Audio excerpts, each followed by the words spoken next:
Here we are at Franklin, Massachusetts, the Franklin Historical Society. Franklin is a town that's about 40 miles south and west of Boston. It is the birthplace of Horace Mann.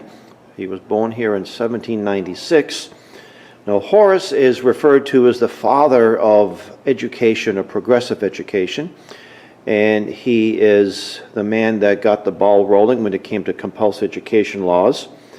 Mr. Mann was a humanist, and his goal was to de-Christianize the education system of our country. Today, many people are rightfully fighting Common Core, and you could say that Horace got the ball rolling. Prior to compulsory education laws, we had a very high literacy rate.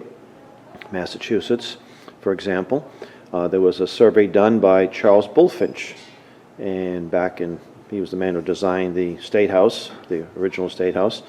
And Boston was very highly literate, the students of Boston. But Mann got states to pass these laws from the 1840s to the 1880s. Mind you, we were just a generation and a half from the founders, the Constitution. And people today, again, rightfully oppose Common Core, but they don't point the finger at the whole concept of compulsory education laws. So here is the common school. The public should no longer remain ignorant. Well, we weren't an ignorant people. We were highly literate people.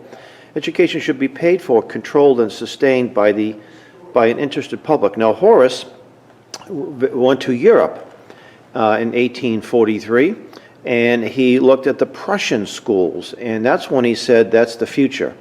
The Prussian schools were state-controlled schools for the purpose of promoting statism, which is natural. If you have a Catholic school, you're going to promote Catholic values. If it's a Baptist school, it's going to promote Baptist values. A statist school is going to promote the values that the state wants. It makes sense. Horace and a lot of his disciples were very clever.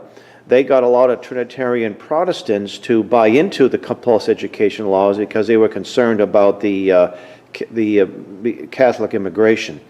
And it appealed to the bigotry, unfortunately. And after a couple of generations, of course, the Trinitarians no longer had any influence. And what we have today are public schools that are bastions of atheism, secular humanism. And it all started with good old Horace. If you would like to learn more about Horace Mann and the education mafia, I'd recommend the writings of Sam Blumenfeld. The best book on the subject is the NEA, Trojan Horse in American Education.